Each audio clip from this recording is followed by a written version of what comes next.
In this video, I will show you the 5 strongest weapons you can get in your very first playthrough. I'll show you how to unlock each one, what makes them broken, and the exact materials you'll need to craft them.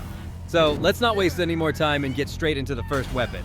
The first staff is the Chubai Spear, an epic rarity weapon with 75 attack power. This is the very first spear-type staff you'll unlock, and it changes your light attack combo while boosting every single move in thrust stance. To get the most out of it, stick with the thrust stance. Trust me, if you haven't used it before, this is the perfect time to learn. You need to complete a small quest for a prisoner in the Pagoda realm. Just capture the spirits of 4 captains and talk to him once you have all 4 key items. Once you return all 4 items and trigger the cutscene, you'll unlock the crafting material. Head to any shrine and forge the weapon for 21,000 will. With this spear, you can shred through the end of Chapter 3 and even Chapter 4 with ease. Coming in at number 2 is the Spider Celestial Staff. This is a legendary staff with 85 attack power and a 12% critical chance. This staff offers a ton of value. You'll recover a small amount of health after every successful charge heavy attack. And here's a secret not many people know. While you are poisoned, your charge heavy attacks will inflict poison bane on enemies. Yes, it has to be a charge heavy, and only when you're poisoned. The best way to use this is with the Pilgrim set and the Cloud Step spell. You get the set bonus, plus Cloud Step gives you more crit chance and bonus damage. You can even sip from your gourd while running. You need the spider leg material, which drops from the Violet Spider. You'll also need 4 gold tree cores, so make sure you save those up. If you have, visit any shrine and craft it for 30,000 will. Now coming to our third weapon, which is Golden Loong Staff. It is going to be your first mythical weapon, and it comes with 108 attack power, which is a huge power jump. Now what makes it better? Well, to begin with, it will increase the damage of all pillar stance moves. And not only that, if you hit an enemy with a pillar stance heavy attack that costs 3 or 4 focus points, a Loong can be summoned which will inflict Thunderbane on the enemy. After crafting this staff, you won't have to switch to any other staff until Chapter 6.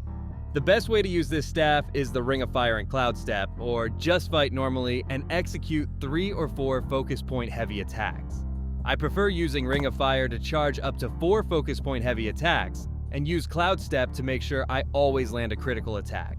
You need a lot of materials that only drop from bosses, so don't worry, you won't miss them.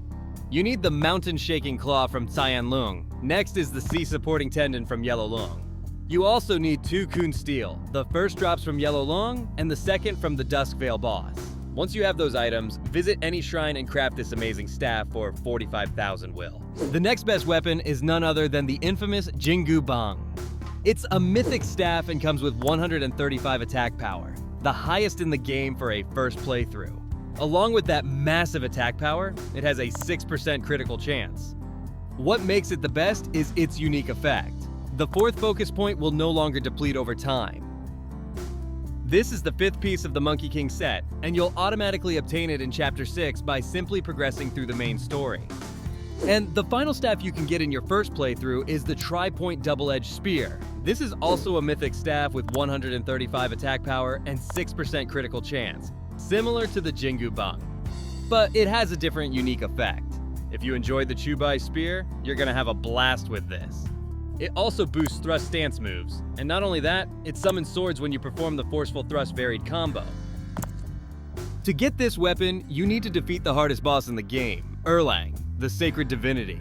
You can only unlock this fight if you've finished every secret area of the game, which I assume most of you have done. And that was the list of the top 5 broken weapons you can get in your first playthrough. Let me know which weapon is your favorite in the comments, and if you enjoyed this video, make sure to hit the like button and subscribe for more awesome guides.